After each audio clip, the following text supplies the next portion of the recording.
আজকে চলে গিয়েছিলাম কুষ্টিয়ার বাউল সম্রাট ফকির লালন শাহের মাজারে। তো হ্যালো এভরিওয়ান, আসসালামু আলাইকুম।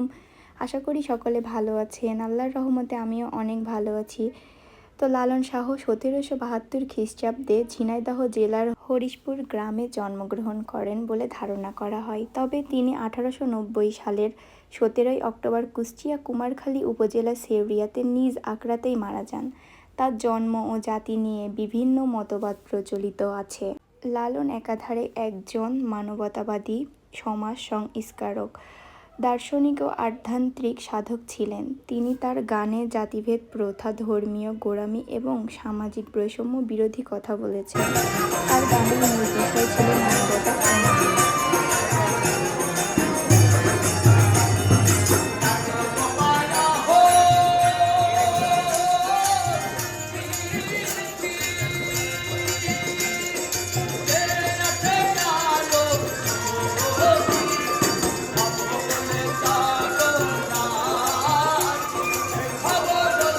যৌবনে একবার তীর্থযাত্রায় গিয়ে বসন্ত রোগে আক্রান্ত হলে তার সঙ্গীরা তাকে ফেলে চলে যায়। সেই সময় সিরাজ শাহ নামক একজন ফকির তাকে সেবা করে সুস্থ করে তোলেন। পরে লালন তার কাছেই বাউল ধর্ম দীক্ষা গ্রহণ করেন।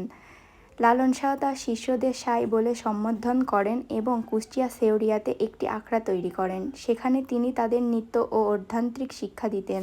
তার শিষ্য সংখ্যা ছিল অনেক।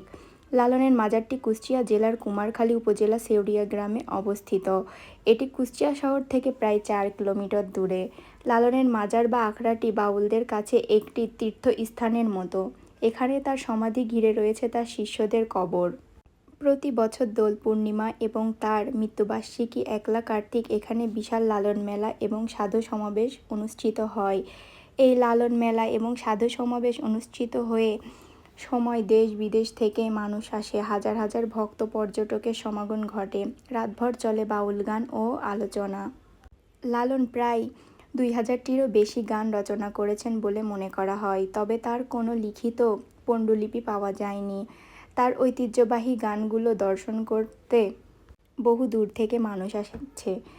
তার কিছু বিখ্যাত গান আছে: খাঁচার ভেতর অচিন পাখি, বাড়ির কাছে আরশিনগর, সব লোকে কয় লালন কি জাত সংসারে, মিলন হবে কত দিনে। এইগুলোই তার কিছু বিখ্যাত গান।